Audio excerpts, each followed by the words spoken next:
But understand this argument about words not mattering. The most important thing that we can do right now is to re-engage the American people in the process of governance, to get them excited and interested again in what works and what can work in our government, to make politics cool again and important again and relevant again.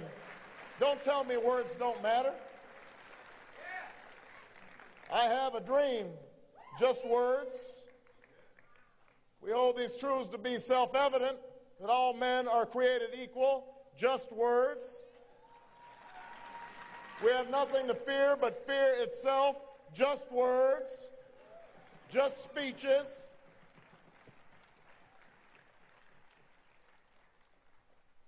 It's true that speeches don't solve all problems, but what is also true is if we cannot inspire the country to believe again, then it doesn't matter how many policies and plans we have, and that is why I'm running for President of the United States of America, and that's why we just won 8 elections straight, because the American people want to believe in change again.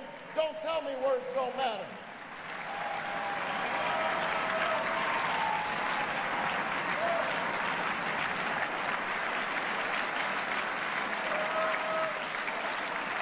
Don't tell me ideals and inspiration don't matter. Don't tell me hope doesn't matter. It's fascinating to me to see lately my campaign criticized because I talk about hope too much.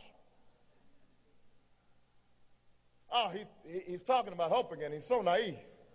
He's so idealistic. His head's in the clouds. He's a hope monger. He needs a reality check. He's peddling false hopes. False hopes. False hopes. The notion is, apparently, that if you talk about hope, you must not have a clear view of reality.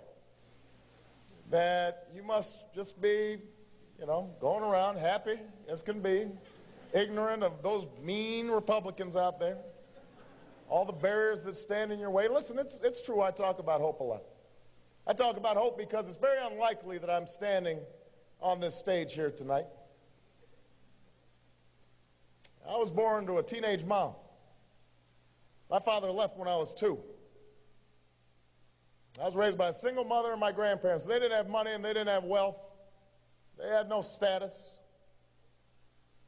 They gave me love, they gave me an education, and they gave me hope. And so I do talk about hope. We put hope on our signs. I delivered a speech in Boston about hope. I wrote a book called The Audacity of Hope. But this notion that somehow hopes are false, that implies that hope is blind optimism, that you're passive, that you're waiting and sitting back for good things to happen, that you're shirking from a fight. That's not what hope is. Hope is not blind optimism. Hope is not ignoring the challenges that stand in your way. I know how hard it will be to bring about change in this country.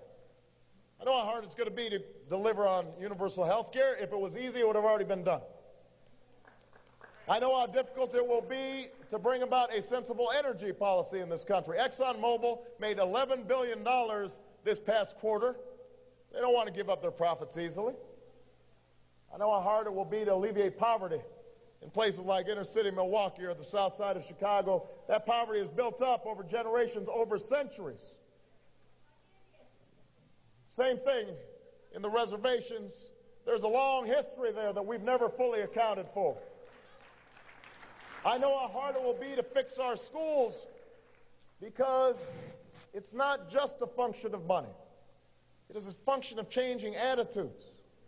We're going to have to change how we teach our children. We're going to have to change how we nurture them. We're going to have to parent.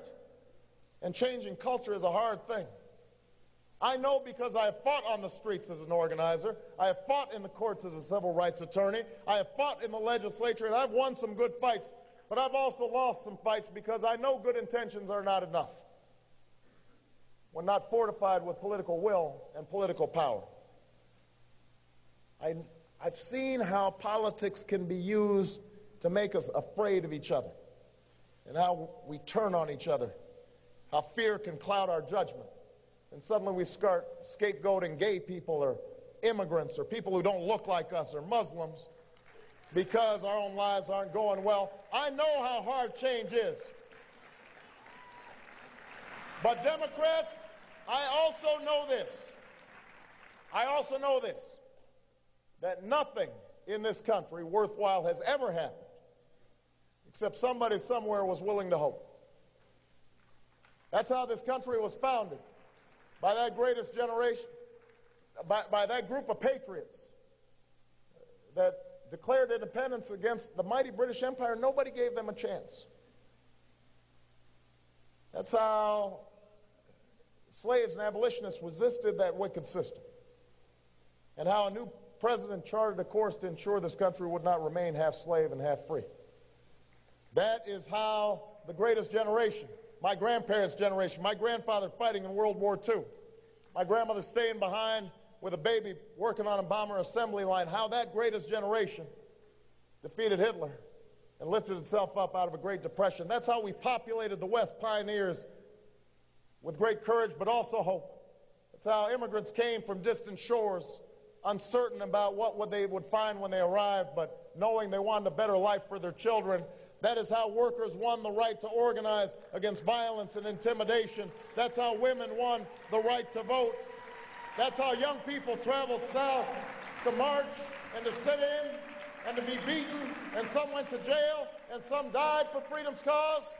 That's what hope is. That's what hope is. Imagining and then fighting for and then working for what did not seem possible before. That's leadership. John F. Kennedy didn't look up at the moon and say, oh, that's too far. We can't go. False hopes. Martin Luther King didn't stand on the steps of the Lincoln Memorial and say, go home, everybody, the dream's deferred. False hopes. You all need a reality check.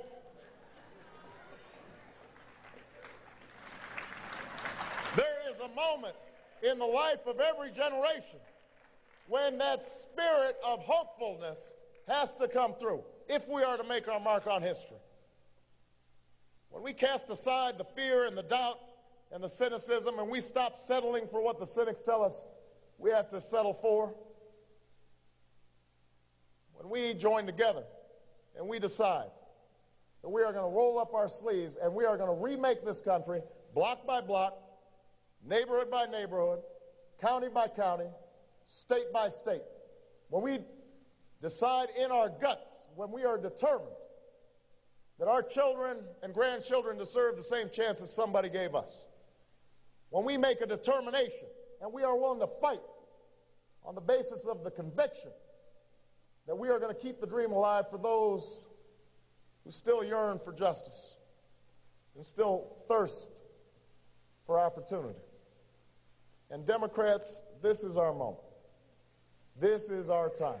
And if you will stand with me on Tuesday, if you vote for me on Tuesday, if you are willing to keep on marching and organizing and knocking on doors and making phone calls and attracting young people and getting old folks reinvigorated and getting the middle folks involved, I promise you we will not just win Wisconsin, we will win this nomination, we will win the general election, and together, you and I, we will change this country and we will transform the world.